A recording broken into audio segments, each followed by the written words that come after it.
Hey guys, Wes here, back with another response video. This time it's Joseph O'Donnell's music. I believe this is his third thread now. 15 questions here, so I'm going to get right into it. Question number 2. Do you collect anything other than records?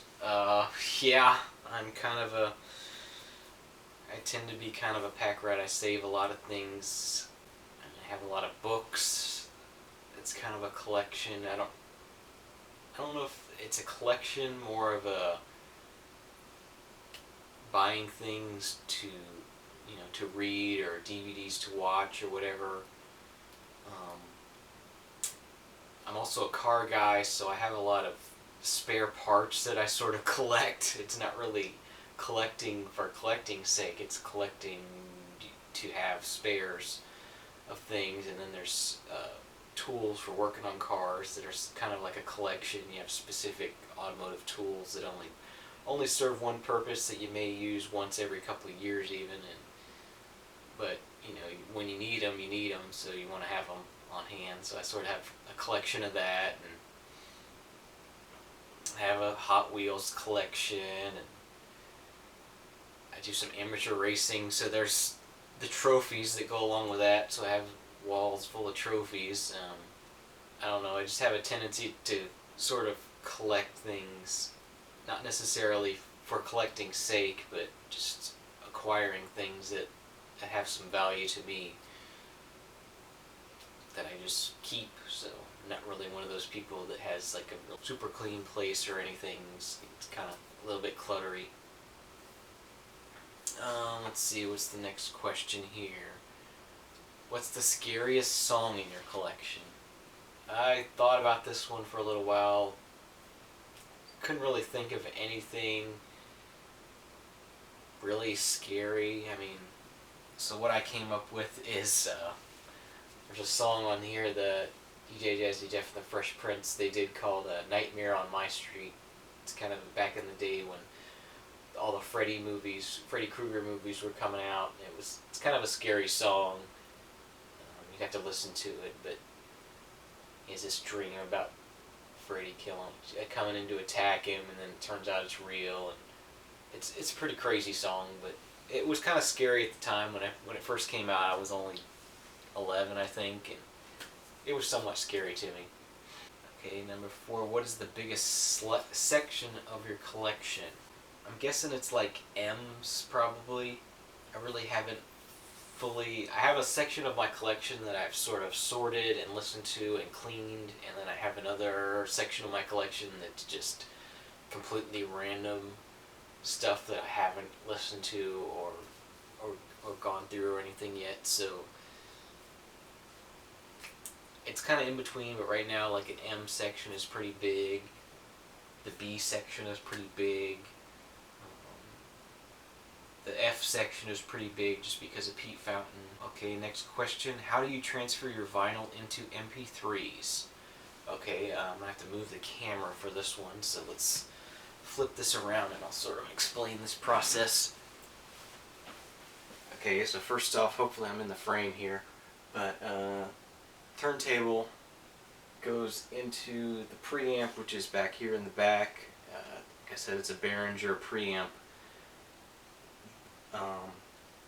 And it goes out of the preamp into the receiver here, just into a standard line level input, and then it goes out of the receiver through an analog cable into this down here, which is my home theater PC. It goes into the back of the sound card with a standard eighth inch standard headphone jack. It goes into the back of the sound card on here, and then we use a program called Vinyl Studio, which I'm going to have to change how the camera's set up, I think, to capture this screen. So I'm going to move the camera, and I'll explain Vinyl Studio, because I did do a lot of research before I started doing this and found that this is really the best way to do it. Okay, so I hope this somewhat shows up on the screen here. Hope you can see. It looks like you can probably see this. But you start off with this recording panel, and you enter the artist information and the album title information, and you can put in the year and the genre. You can select if it's a mono recording or not, and you have a slider here to adjust the volume level. There's a level check, so you can actually play the record and watch the sliders here, and it'll tell you if your levels are good or not, and you can sort of adjust the input level to make it where you're getting just a good solid level without clipping. So once you have that entered in, you can hit the record button and record each side of the record. You record one side, and it does have technology where it listens to the level, and once the the level goes down to a certain point, it knows it's the end of the record, so it stops recording. So you can I actually set this up sometimes to record something, and I'll actually leave the house, or if I'm just working around the house, I'll set it to record, and I can walk away from it, and it just keeps going, and it stops when the end of the record is there. And once you get done recording, then you get to this panel, which is the split tracks panel, and this is the actual recording here. You can see I can zoom in on this, and you can see the waveforms here. Let's see here, but you can sort of see the waveforms, and all these lines here are the breaks between tracks, and you can either have it scan and it will look for quiet spots and insert track breaks there automatically, or you can have it look up. You can do look up track listing, and it will looks up on Amazon, it looks up on Discogs, it looks up on Music Brains and Track Type, and you can find the information on those different databases of the album, of like track length, and it also allows you to download the album art for later use when you're making MP3s and you want album art embedded into the MP3. It'll go ahead and import that art, so that's there. And the next phase is the cleanup audio pane. This you can get rid of pops, clicks, hum. There's different things. Mostly I just do like a generic pop and click removal on stuff that needs it. And this it'll just seek through, and it does actually a very surprisingly good job at doing that. I'm very impressed at how well it actually does at removing pops and clicks without actually destroying the sound quality of the song. And then the next pane you have here, this is a burning CD pane where you can just drag. These are all the albums that I've ripped so far, or recorded to MP3 so far, and you can just drag it over here and record an audio CD, and it'll spit out an audio CD. And then the final pane here is the save tracks, and this is what makes the MP3s out of the audio files once you're done, and you can go back and at any time, any album you've recorded, you can go back and make MP3s if you want. But I just automatically do that after I'm done recording, and once it's done, I have MP3s of everything.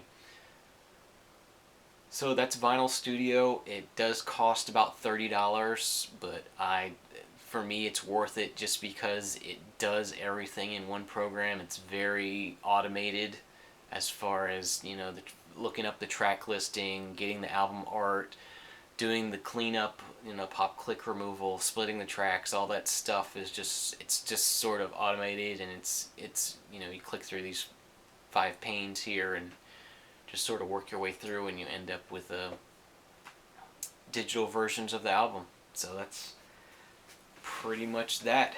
Okay, so we're back. I have to try to work through the rest of these kind of fast. I'm running out of time here. What is your favorite band logo? I guess I kind of like Public Enemy's logo. Stencil sort of logo with the guy in the sight there. That's part of their logo. If you could recommend one album to the community, what would it be? Thought about this a little while. This is not necessarily a new album. This is from '77, the year I was born, so this is as old as me, but this is Alan Parsons Project, I, Robot. I think it's a really good album. This is the first Alan Parsons Project album I actually heard, and instantly fell in love with it.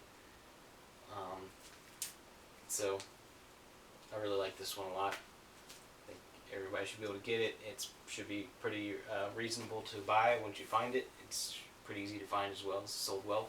Do you prefer the stacking, the different, and I prefer the sort of, upright like this where you're flipping through. I sort of prefer it that way, but unfortunately due to the space constraints that takes up, I have to store my records just vertically in a bookshelf sort of thing, so I prefer to be able to do it where I could flip through them, but can't do that. Just it takes up too much space. I'd like to eventually maybe have a music room where I can do that, but right now I can't do it. Share a record collecting story you have. To be honest, I didn't think about this beforehand. I don't really have any kind of great stories about record collecting yet. Number 11, have you ever been oored? Which is, I know what you mean with this. It was kind of funny, funny how you put it, but I've never really been oohed other than just people. I've gotten more people that have been surprised that, not only do people still listen to records, but that there's still records being made, the new albums, you can still buy it on vinyl. People are surprised by that. So that was mostly what I've gotten from that. The last record I played, this is one I've been playing a lot lately, Grover Washington Jr.'s Soul Box Volume 1. There's an album, the second track on the first side of the album is called Masterpiece, and it's really just a funky, super funky jazz, just a great song. I just love listening to it. It's like 13 minutes long. Just a really awesome song. Like I was talking about on Aldi's thread, it has a stupid saw cut in it. Freaking annoys me. It's already splitting at the top where the saw cut it. Does it bother you that people say vinyl sounds better? No, not really. I mean, I know that it can sound better. Sometimes it does, sometimes it doesn't. I've been noticing more and more lately that now that I'm moving sort of back towards vinyl, that when I'm hearing stuff that I've been listening to digitally for the past 10 years or so, that I'm hearing things that I didn't hear before. So, in a way, yes, it sounds better, and I agree. And, the people that say it's the pops and the clicks and stuff that make it sound better, no, I don't like pops and clicks. What is the last record in your collection? Like I've said before, I do A to Z by band name. If it starts with a number, I use the first letter from the number. This is how I do my CDs as well, so it's kind of my way of organizing things. And then at the end of the collection, I have soundtracks, then compilations, then I have classical, and then after that, the few sealed records that I own. I don't really buy new records, stuff that I want to listen to. I don't really buy them sealed, but if I run into a sealed record at a thrift store and it's a band I know, I'll buy it just because it's cheap and sealed, and I don't know. I'll just buy it just to have it. It's kind of interesting to know that it's never been opened. So the last record in my collection is In Excess, Listen Like Thieves, sealed. Don't really have any interest in opening this, so it's gonna stay sealed. That's what that is. And for the last question, I'm gonna have to move the camera again. Okay, so I think I'm just gonna pull from somewhere in here.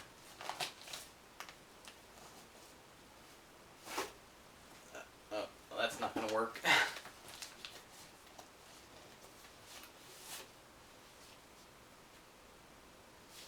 Okay, we have Roberta Flack, First Take.